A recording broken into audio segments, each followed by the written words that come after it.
औज़ुबिल्लाहि मिनश्शैतानिर्रजीम बिस्मिल्लाहिर्रहमानिर्रहीम। हम अपने तमाम नाज़रीन को खुश आमदीद कहते हैं अपने यूट्यूब चैनल वज़ाइफ़ और इस्लाम पे। नाज़रीन, आज का वाक़या है मौलाना रूमी अलैहिस्सलाम की काया कब पलटी। पीर शम्स तबरेज़ी रहमतुल्लाह अलैह जो हज़रत मौलाना जलालुद्दीन रूमी के शेख थे, अपने ज़माने के बहुत बड़े औलियाए अल्लाह में इनका शुमार होता है।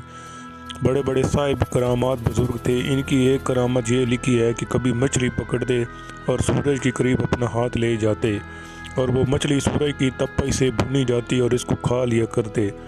इतने बड़े साहिब करामत बुज़ुर्ग, लेकिन इनकी पूरी ज़िंदगी इस तरह गुजरी कि वो तो अल्लाह अल्लाह करते रहते और लोग जो इनकी बुज़ुर्ग मानते थे वो इसलिए इनके पास आते थे कि हज़रत हमारे लिए दुआ कर दीजिए, फ़लाँ मुकदमा चल रहा है, तिजारत ठप हो गई है वगैरह वगैरह। यानी सिर्फ दुनिया के लिए आते। हत्ता कि हज़रत की उम्र का आखिरी ज़माना आ गया।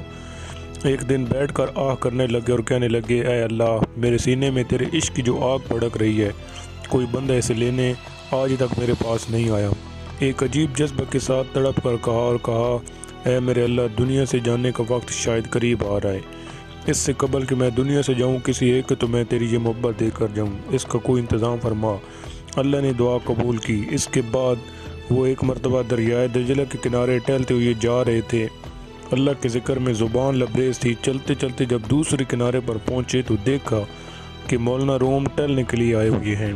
इधर उन्होंने उनको देखा और इधर उनको उन्होंने देखा। दिल में ये कहा कि अगर ये बंदा मुझे मिल जाए तो इस बंदे के दिल में अल्लाह की मोहब्बत की आग मुंतकिल कर दूँ। अल्लाह ने फ़ौरन दुआ कबूल की।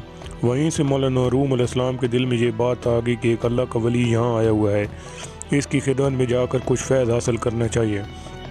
उन्होंने दूसरे किनारे से इस किनारे आकर हज़रत पीर शम्स तबरेज़ी रहमतुल्लाह अलैह के हाथ पर बैत की और मौलाना रूम की तबीयत इसी वक्त बदलना शुरू हो गई।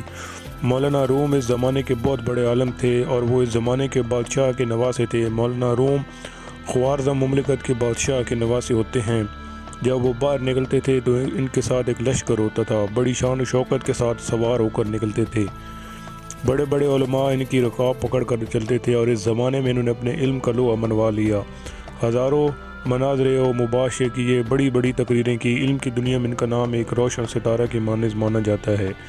लेकिन मौलाना रूम कहते हैं, जब तक शम्स तबरेज़ी के हाथ पर मैंने बैत नहीं की और जब तक इनकी जूतियाँ सीधी नहीं की, मुझे इल्म का चस्का भी नहीं मालूम हुआ।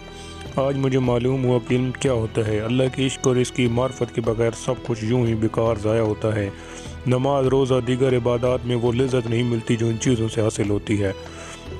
मौलाना रूम ने मसनवी शरीफ लिखी है। इनकी कोई किताब हो मसनवी के अलावा दुनिया में मशहूर नहीं है। हालांकि इनकी और बहुत सारी किताबें हैं, मगर अल्लाह ने मसनवी को जो मकाम दिया है वो किसी और किताब को नहीं दिया। हत्ता के बाद उलमा कहते हैं कि यूँ समझो कि ये मसनवी दर हकीकत फ़ारसी का कुरान है। कुरान के तमाम उलूम व इसरार, मारिफ व वदाइक को इसके अंदर खोल खोल कर बयान कर दिया है। इतना अजीम इल्म जो इनको अल्लाह ने दिया, ये दरअसल शम्स तबरेज़ी की बरकत थी।